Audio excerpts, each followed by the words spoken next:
Hey, this is Pizza Dude Man. So, over the course of this last week, there have been a few rumors and alleged leaks that Ridley will be playable in the upcoming Super Smash Bros. Game for Switch. Now, in the last Smash speculation cycle, Ridley himself was such a big topic, I had a few videos on the subject, but most of those videos are gone now because I had to delete a lot of my old videos that showed my face on it because of the profession I'm in. So I thought we should do at least one new video about this concept.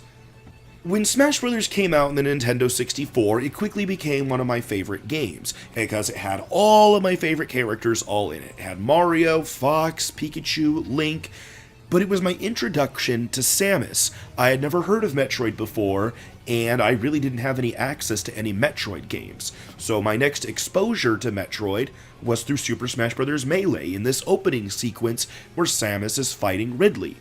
It wasn't soon after that I started making up my own rosters, my ideas for what I would want to see in future Smash Bros. Games. It had characters like Captain Olimar, Diddy Kong, Wario, Banjo-Kazooie, Little Mac, Isaac from Golden Sun, Pac-Man, and then I thought, hey, I should add those characters that were in the intro of Melee but weren't playable. So I also included characters like Wolf and Samurai Goro, and of course Ridley, because I figured that if they were showcased, it must mean that they're important characters to those series. And as it turned out, that was a very well-founded assumption, because Ridley is easily and by far the most important character to Metroid besides Samus herself. Ridley has appeared in nearly every single Metroid game, which is a series that has quite a few titles and has been running since the NES, and his role in this series as a villain is so personally tied to Samus' story as a character. So this would be a very, very obvious choice for a newcomer of the Metroid series to appear in Super Smash Bros. When Super Smash Bros. Brawl speculation was going around, a lot of people simply believed Ridley was going to be playable. But in the end, we know that he wasn't. Instead, he made 2 appearances in the game's story mode as a boss.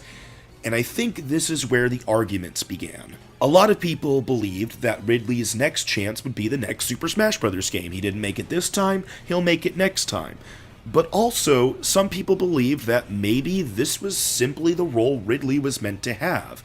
I mean, through the Metroid series, he is always a large boss character, so maybe that's just the role he's supposed to have. Maybe it's not possible for him to be a playable character, because he is just a giant boss character, and that's his role. This led to some very heated debates in speculation during SSB4. I believe most people just called these the Ridley is too big argument, which in the end seemed like it was the case. Ridley was once again relegated to the role of boss character and did not become playable almost word by word because he was too big.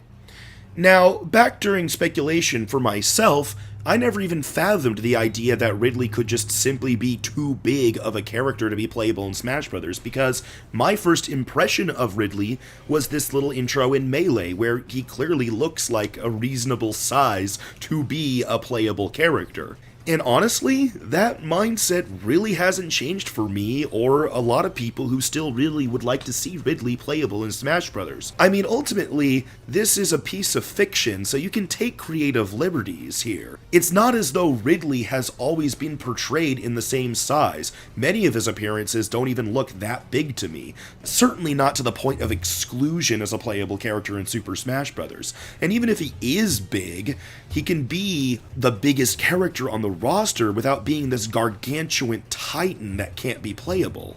That's really where any argument stems from at this point, that and the fact that Ridley has not been a playable character yet in Smash Bros. Despite being such an important character because of his designation as a boss. But we've seen several examples of the past of the development team changing their minds on previous decisions because they found some new way to work it out. As for these leaks, take it with a mountain of salt. We know for sure that people make joke posts about Ridley being playable. It's pretty much a meme. But if it does turn out to be real, I'll be happy. Ridley's a great character with a lot of fun ideas for a moveset, and it'd be wonderful to see another fantastic Nintendo villain join the playable roster of Super Smash Bros.